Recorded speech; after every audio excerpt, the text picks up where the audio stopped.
Kita semuanya, yang pertama lahir dari Allah, yang kedua orang yang lahir dari Allah menerima Roh Kudus maka dia menjadi murid Kristus, itulah orang Kristen yang sesungguhnya. Yang ketiga, karena dia menjadi murid Kristus dia mengalami perubahan hidup, maka apa yang terjadi? Dia menjadi saksi Kristus. Dan yang keempat, karena engkau menjadi saksi Kristus, makin banyak orang yang melihat Yesus dari hidupmu, maka makin banyak orang yang tertarik ikut Yesus. Engkau dipakai Tuhan untuk melakukan amanat agungnya. Dan saya percaya kalau ini terjadi dalam hidupmu, maka engkau tinggal dalam kerajaan yang tidak tergoncangkan. Engkau hidup bagi kepentingan kerajaan Allah. Engkau tidak perlu khawatir dan takut akan hidupmu. Karena ketika engkau hidup bagi kerajaan Allah, engkau sedang membuat kerajaan Allah untuk memberkati saudara.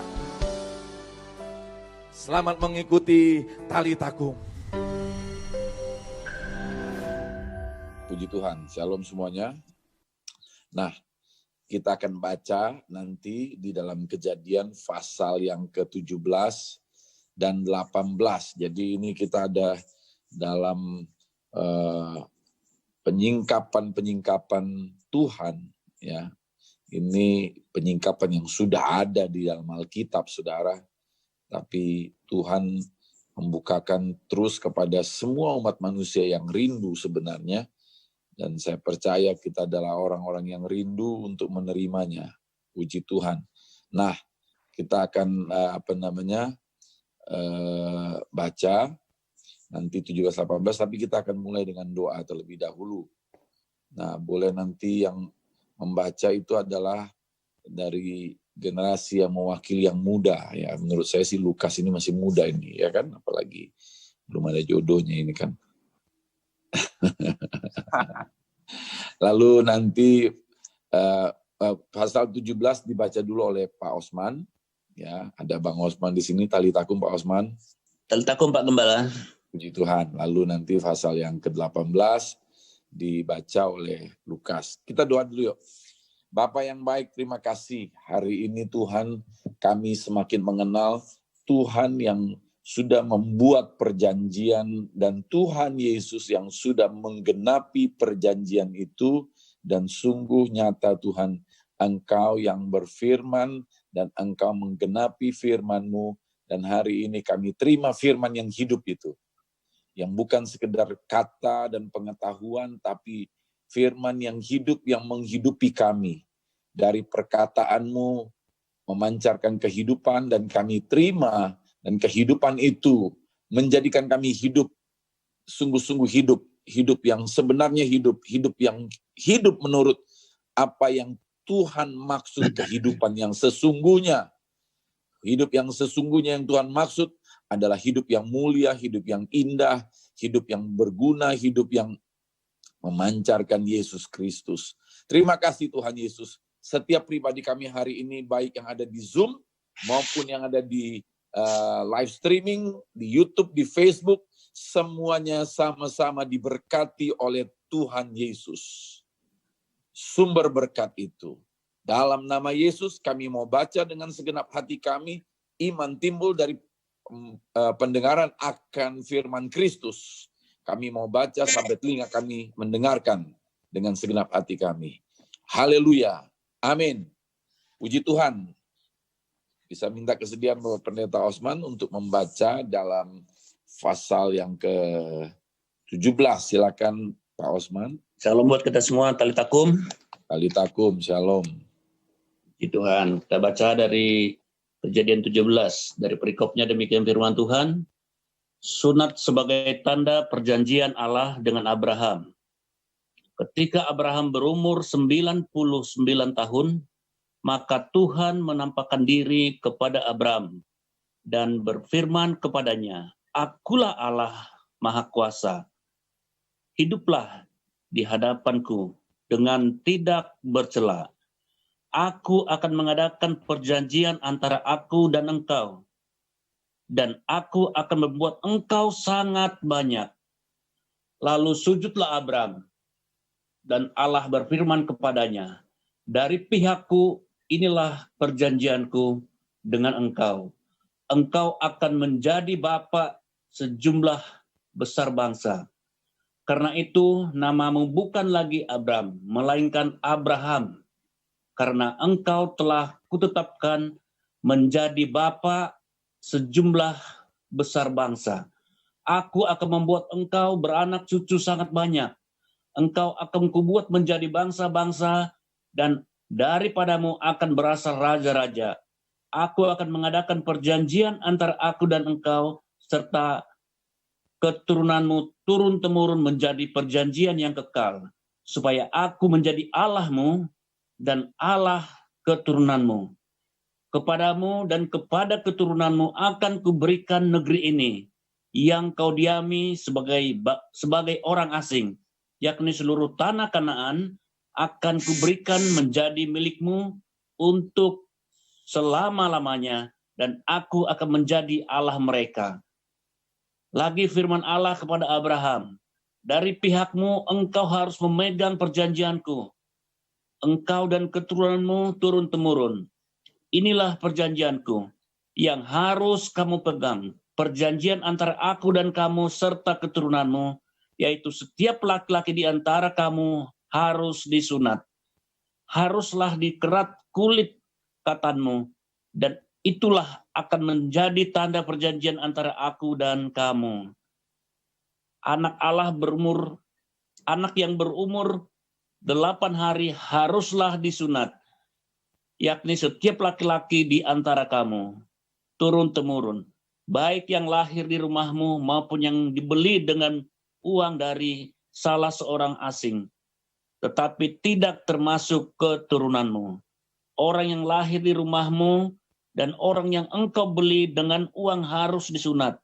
Maka dalam dagingmulah perjanjianku itu menjadi perjanjian yang kekal. Dan orang yang tidak disunat, yakni laki-laki yang tidak dikerat kulit katannya, maka orang itu harus dilenyapkan dari antara orang-orang sebangsanya. Ia telah mengingkari perjanjianku. Selanjutnya Allah berfirman kepada Abraham tentang istrimu Sarai, jangan lagi engkau menyebut dia sebagai Sarai, tetapi Sarah. Itulah namanya. Aku akan memberkatinya, dan daripadanya juga aku akan memberikan kepadamu seorang anak laki-laki, bahkan aku akan memberikannya sehingga ia menjadi ibu bangsa-bangsa. Raja-raja bangsa-bangsa akan lahir daripadanya. Lalu tertunduklah Abraham dan tertawa serta berkata dalam hatinya, mungkinkah bagi seorang yang berumur 100 tahun dilahirkan seorang anak, dan mungkinkah Sarah yang telah berumur 90 tahun itu melahirkan seorang anak? Dan Abraham berkata kepada Allah, sekiranya Ismail diperkenankan hidup di hadapanmu. Tetapi Allah berfirman, tidak, melainkan istrimu Sarahlah yang akan melahirkan anak laki-laki bagimu, dan engkau akan menamai dia Ishak. Dan aku akan mengadakan perjanjianku dengan dia menjadi perjanjian yang kekal untuk keturunannya. Tentang Ismail, aku telah mendengarkan permintaanmu. Ia akan kuberkati, kubuat beranak cucu dan sangat banyak. Ia akan memperanakan 12 raja, dan aku akan membuatnya menjadi bangsa yang besar. Tetapi perjanjianku akan kuadakan dengan Ishak, yang akan dilahirkan Sarah bagimu tahun yang akan datang, pada waktu seperti ini juga. Setelah selesai berfirman kepada Abraham, naiklah Allah meninggalkan Abraham. Setelah itu Abraham memanggil Ismail anaknya, dan semua orang yang lahir di rumahnya, juga semua orang yang dibelinya dengan uang, yakni setiap laki-laki dari isi rumahnya. Lalu ia mengerat kulit katan mereka pada hari itu juga, seperti yang telah difirmankan Allah kepadanya. Abraham berumur 99 tahun ketika dikerat kulit katannya, dan Ismail anaknya berumur 13 tahun ketika dikerat kulit katannya. Pada hari itu juga Abraham dan Ismail anaknya disunat. Dan semua orang dari isi rumah Abraham, baik yang lahir di rumahnya maupun yang dibeli dengan uang dari orang asing, disunat bersama-sama dengan dia. Amin, Pak. Amin. Puji Tuhan. Terima kasih Pak Osman. Sekarang silakan yang baca berikutnya Lukas. Ya, salam semuanya, Talitakum. Talitakum, shalom. Allah mengulangi menjanjikan seorang anak laki-laki kepada Abraham. Kemudian Tuhan menampakkan diri kepada Abraham dekat pohon terbanting di Mamre, sedang ia duduk di pintu kemahnya waktu hari panas terik.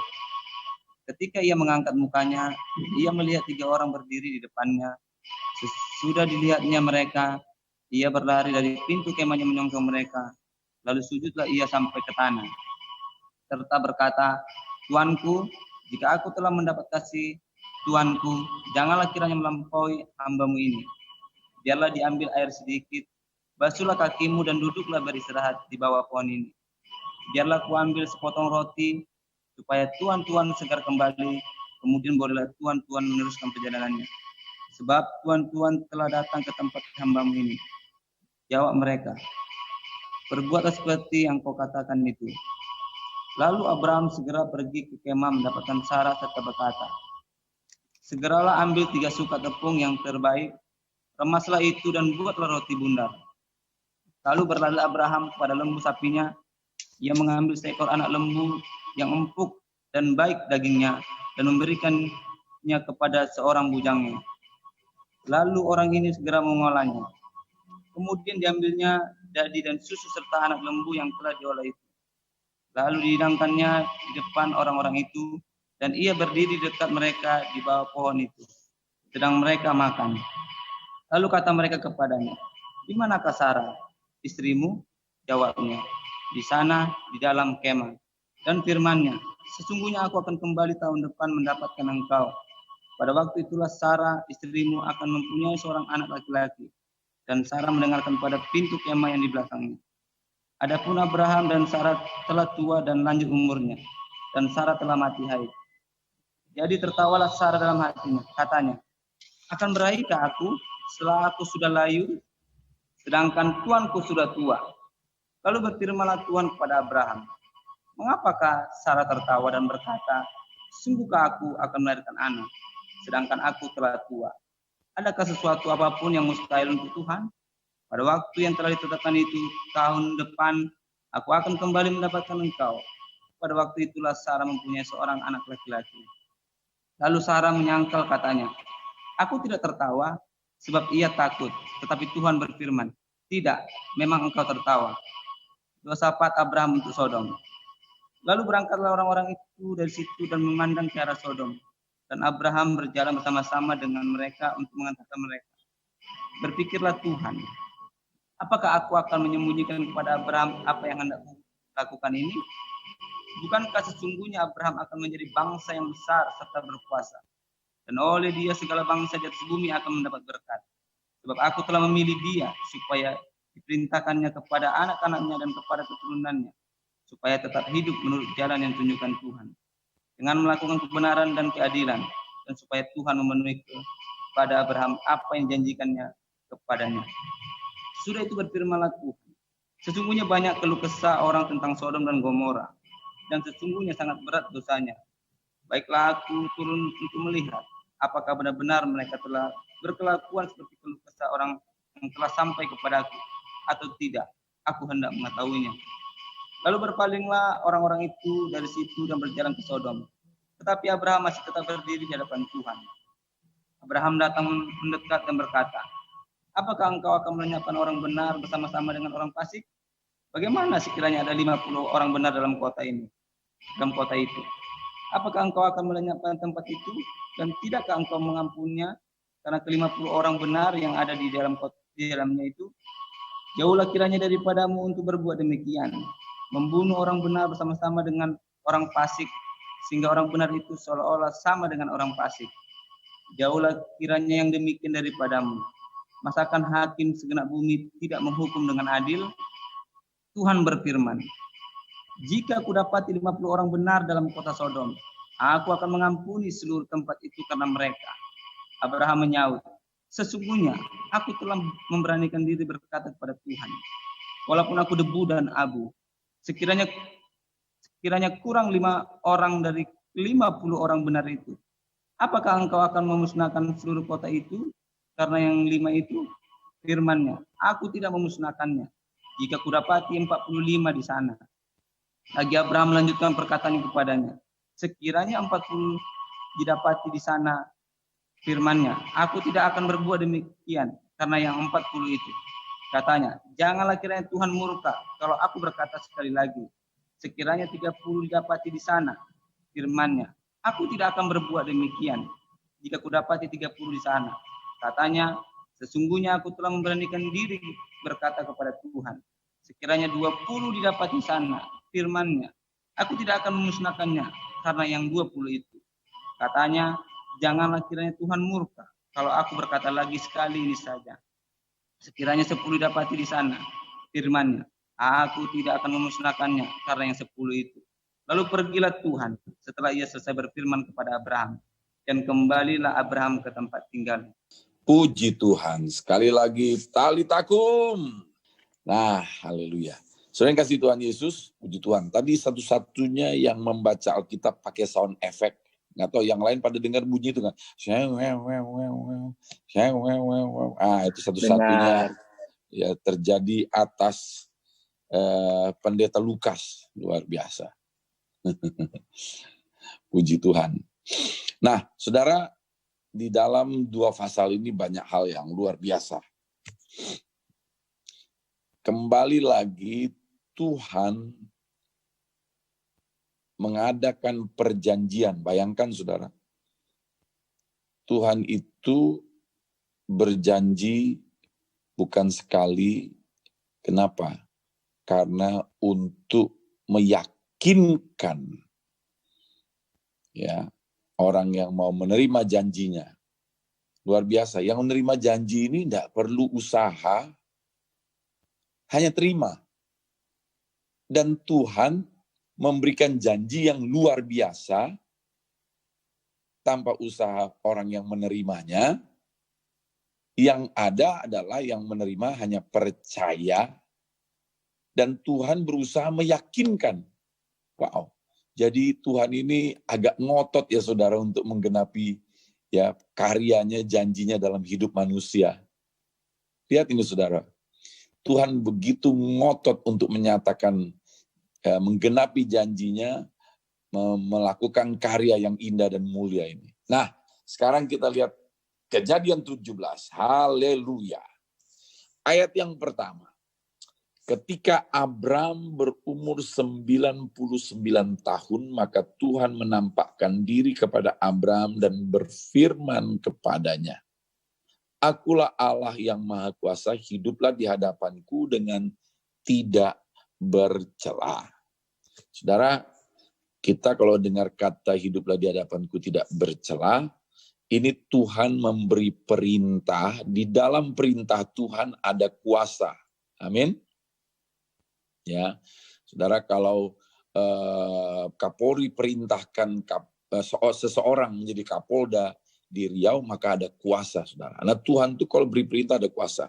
Sampai dia meyakinkan dulu, akulah Allah yang Maha Kuasa. Bayangin, saudara, Tuhan itu terus berusaha mau membuat manusia yakin. Nah, disinilah pertama kali disebutkan, saudara, tentang Allah menyatakan dirinya sebagai El Shaddai. Jadi kalau dalam bahasa Ibraninya, akulah Allah yang Maha Kuasa. Ya, Allah yang Maha Kuasa. Bahasa Ibraninya adalah apa? El itu adalah Allah, ya. Kemudian Maha Kuasa itu dalam bahasa Ibraninya adalah Shaddai, powerful, berkuasa, ya. Nah, dengan kekuasaannya dia perintahkan hiduplah di hadapanku dengan tidak bercela. Kenapa saudara? Kalau Abraham hidup dengan bercela, ya maka merugikan dirinya sendiri. Ya, saudara lihat kalau kita hidup tidak bercela, kita untung. Dan Tuhan yang bikin kita untung. Kenapa? Karena kita dimampukan Tuhan untuk melakukan kehendak-Nya, saudara. Dan tapi kalau kita hidup dengan celah, maka kita yang rugi. Nah, saudara, Tuhan yang Maha Kuasa, El Shaddai ini, kemudian mengadakan perjanjian, ya, merekonfirmasi lagi perjanjiannya dengan tanda. Wow, ini punya makna yang sangat indah, saudara. Ayat 2, aku akan mengadakan perjanjian antara aku dan engkau, aku akan membuat engkau sangat banyak. Ya, kemarin kita sudah tahu Tuhan suruh lihat ke langit. Ya, sekarang Tuhan bilang, aku akan membuat engkau sangat banyak. Ya, lihat saudara, respon orang yang mendengar pernyataan Tuhan. Lalu sujudlah Abraham. Nah, jadi saudara lihat ini, saya mau katakan kepada kita semuanya, mari kita responin firman Tuhan, perkataan Tuhan dengan sikap hati yang rendah hati. Dia sujud, saudara. Artinya apa? Dia menundukkan diri, menaklukkan diri.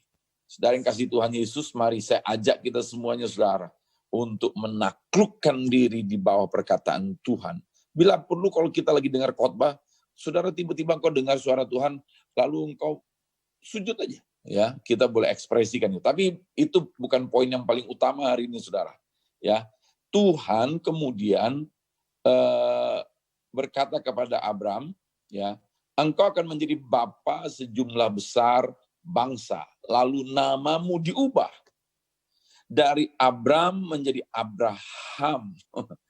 Tuhan apa nggak ada kerjaan ya? Nama rubah, KTP rubah, itu kan saudara, surat baptis rubah, ya, akte berubah, ya kan, pergi ke notaris tuh kalau zaman sekarang tuh rubah-rubah itu kan. Nah, saudara, Abraham jadi Abraham.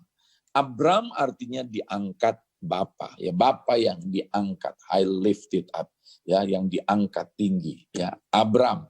Tapi Abraham artinya di situ sudah jelas, saudara, bapa sejumlah besar bangsa. Itu artinya Abraham. Nah, saudara, Tuhan merubah namanya dari Abram menjadi Abraham.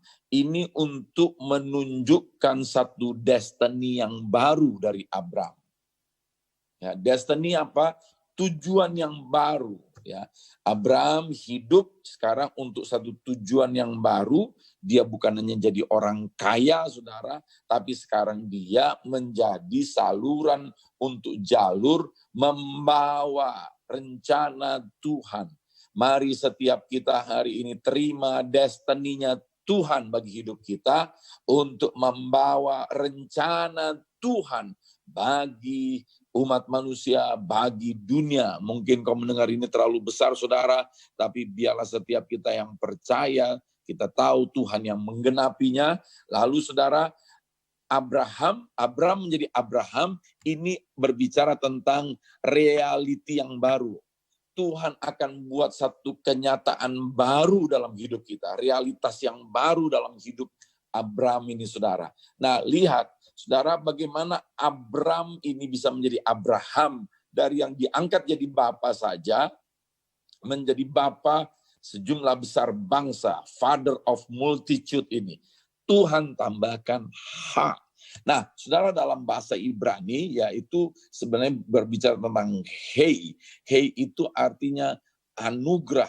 Jadi oleh anugerah Tuhan, Abram ini dijadikan Abraham. Oleh anugerah Tuhan, destininya menjadi baru. Oleh anugerah Tuhan, saudara,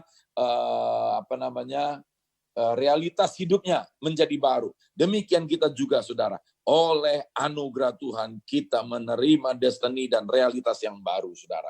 Nah, kita sudah tahu di dalam ayat-ayat itu, saudara, janji Tuhan. Nah, kita perhatikan, saudara yang kasih Tuhan Yesus, maka Tuhan kemudian menyuruh Abraham membuat perjanjian. Kalau dengan Nuh, perjanjian Tuhan digambarkan dengan apa? Pelangi, ya, di langit. Nah, sekarang perjanjian Tuhan dengan Abraham dengan sunat. Kenapa dengan sunat, saudara?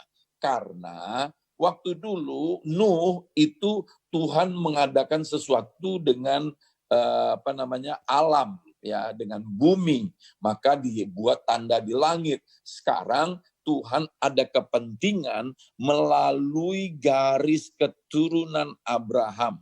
Maka itu melalui garis keturunan ini dibuat satu perjanjian, saudara, yaitu sunat. Kita tahu sunat ini, saudara, adalah dilakukan di tempat alat reproduksi daripada pria. Karena apa, saudara? Karena dari garis keturunan ini. Dan saudara, dipotong. Tapi ini uniknya, saudara. Memang garis keturunan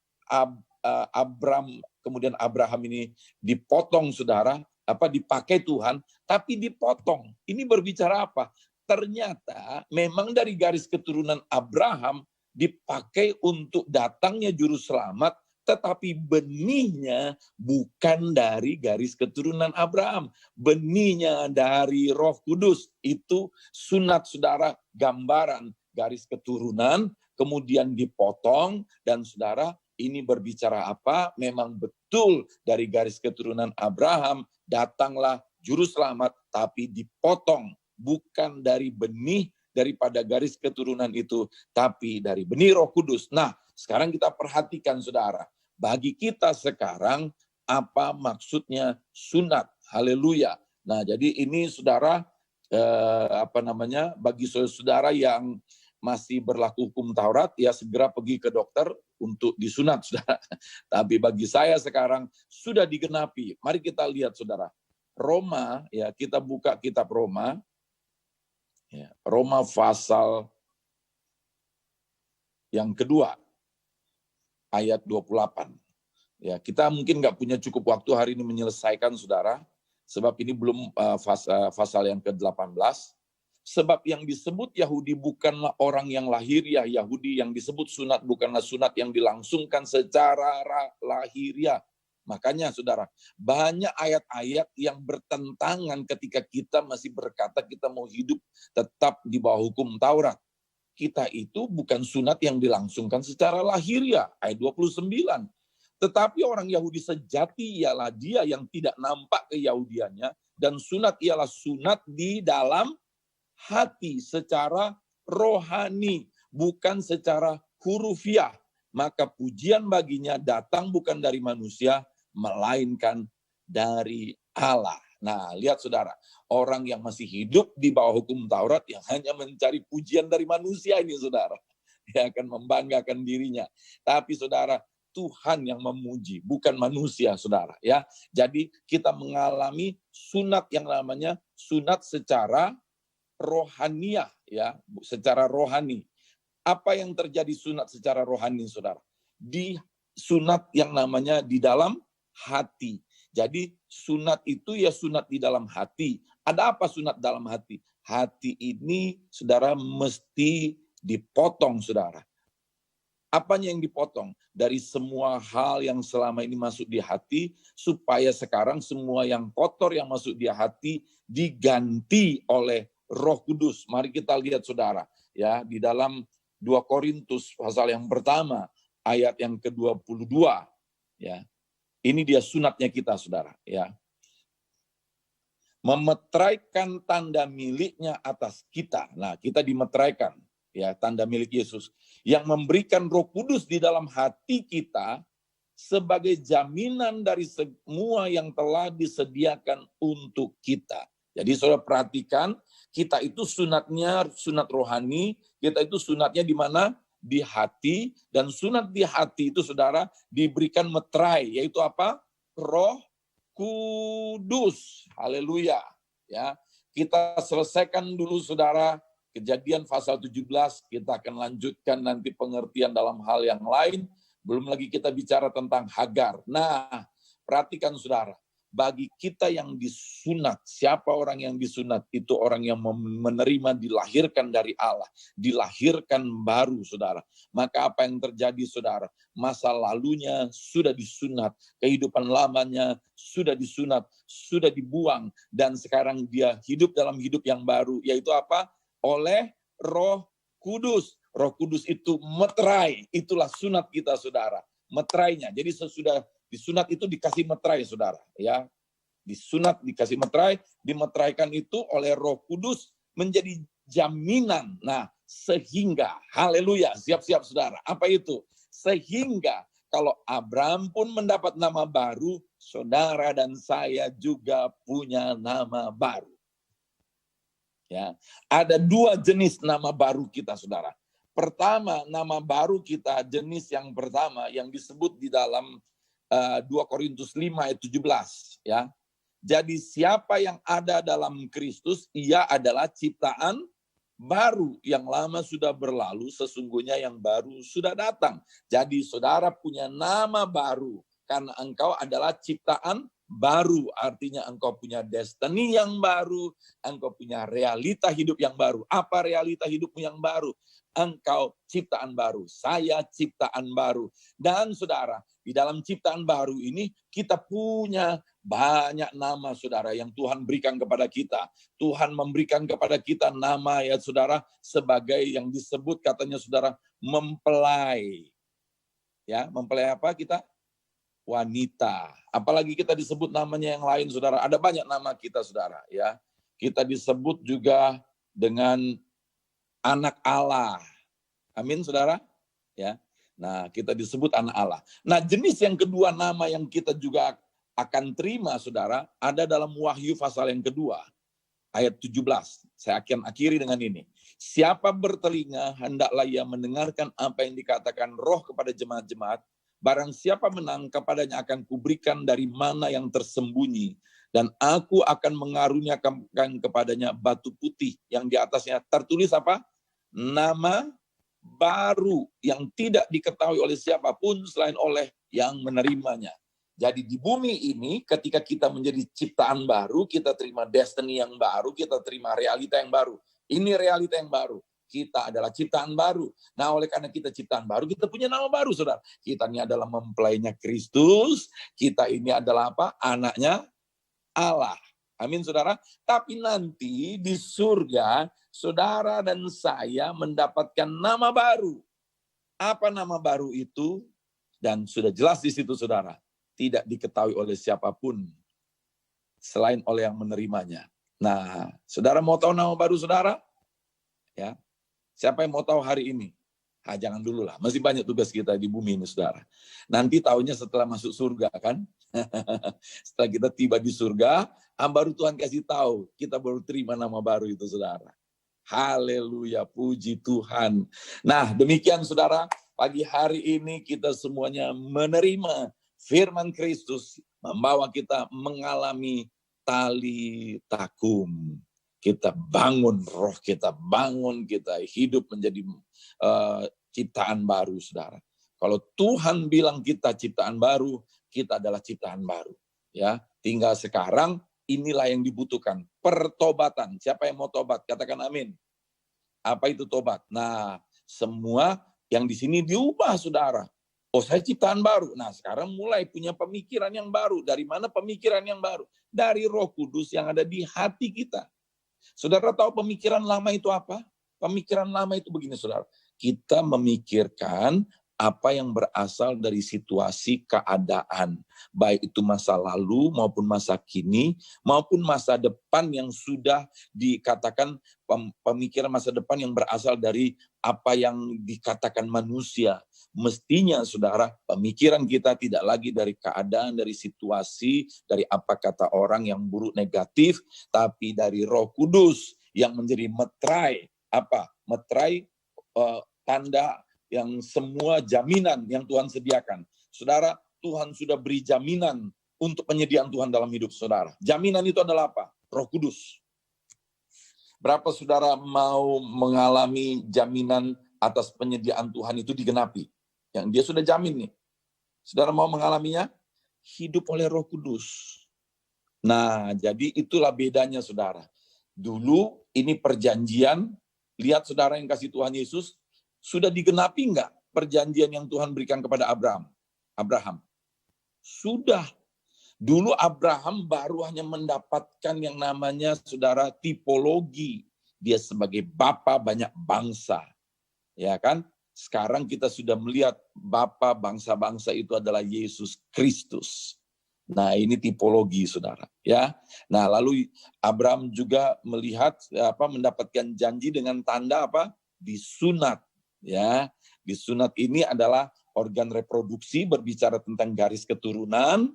Nah, dari garis keturunan Abraham akan dipakai untuk datangnya Tuhan dalam rupa manusia. Tapi disunat, dipotong. Artinya apa?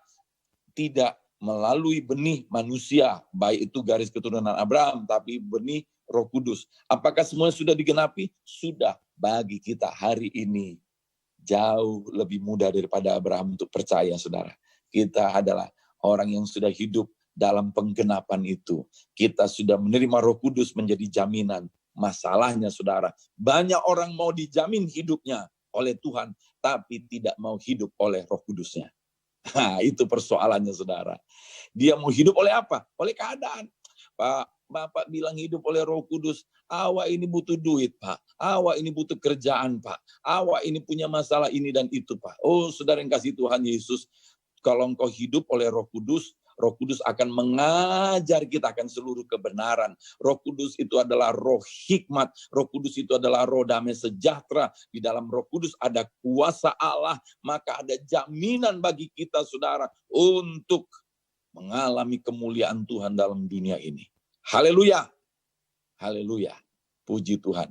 Berapa saudara yang bersukacita menerima firman Kristus pagi hari ini, yang bersukacita berikan tepuk tangan kemuliaan bagi Tuhan Yesus. Haleluya, puji Tuhan. Talitakum, talitakum, talitakum.